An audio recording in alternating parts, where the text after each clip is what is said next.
everyone, it's Missy. So 8 weeks after average day to last frost, we turn our attention over to the squash, which has really taken over its spot, which is good.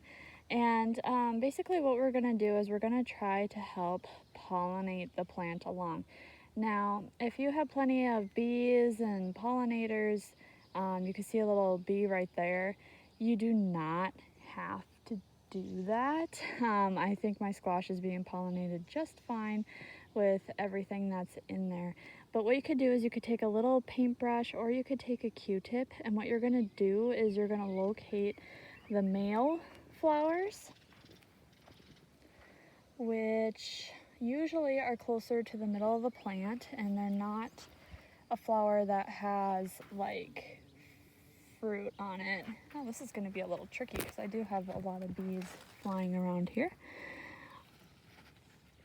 So this one right here is actually a female flower, and the way you could tell is there's the little fruit underneath it. So that isn't the one we are looking for.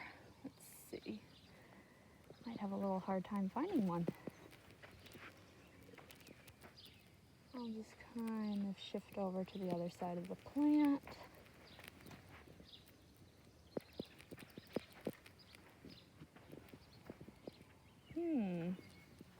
Well, I see a male flower that's dried up, which is this one down here. So that was a male flower because there was no fruit underneath it. And that flower hasn't opened. All right, this flower right here, these are male flowers. So you do is you just take and put your Q-tip in.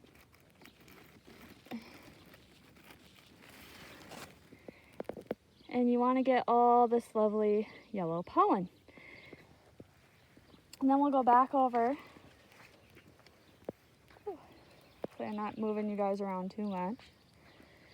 Go back over to our female flower that we identified earlier, and all you do is you take this Q-tip with this pollen and stick it right in and put the pollen on that sticky center part, which is the stamen of the flower. And that is how you pollinate your squash. Again, I believe the bees are taking really good care of that job for me. Another thing that you can do this week is check out your tomato plants. Make sure that you don't have any tomato hornworm issues.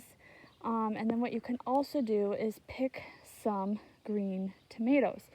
And what this helps do, from my understanding, is it makes the plant produce more fruit. So that way you have a bigger tomato crop.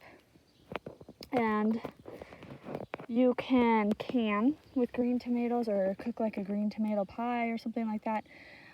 I think I would just let it ripen on the counter, pick them green, and then let them turn red for consumption. So there's a tomato down here.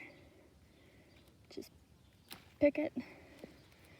So see how these are getting really, really big, and the plant only has maybe 3 more tomatoes coming.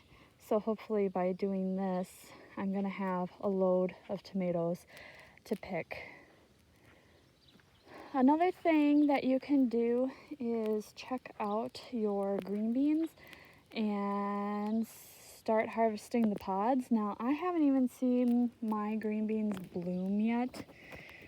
They are growing, it's just I haven't seen the flowers, so I do not have pods yet. And so, but you want to check your green beans, make sure that they aren't filling out with seeds. You know, you want to pick them out before they fill out with seeds. And yeah, that's the green beans. And then the final 2 things I'm doing in the garden this week is, well, over at the potatoes, you can start digging for new potatoes. So I'll show you that a little later. And then over at the cabbage. So this week you can pick the central head of your cabbage, which mine looks pretty much ready, and then leave the leaves intact so that way they can grow smaller cabbages, and then you can have like a double crop. So we'll get that done, and hopefully that will be our week. So this is everything I picked out of my garden. The red cabbage, the green tomato. I picked an onion just because I needed one in the kitchen. And then that little potato is what I got out of digging up 2 of the plants that were on the very east side of the garden. Now, those plants didn't do well because they got wind whipped. I did have 4 little potatoes, but 3 of them were already starting to rot, so they ended up in the compost pile. Unfortunately, I will not be having that good of a potato crop this year. So other items you could do this week are to hill your leek plants again. You do that every 2 weeks. And then, of course, you could collect seed pods from your radishes to use in cooking. I didn't have anything like that. And then you can sow your seed mesclun in wide rows in any empty spaces of your garden. So that was it for the week. If you have any questions, please leave a comment below. Otherwise, thanks for watching, everyone. Bye!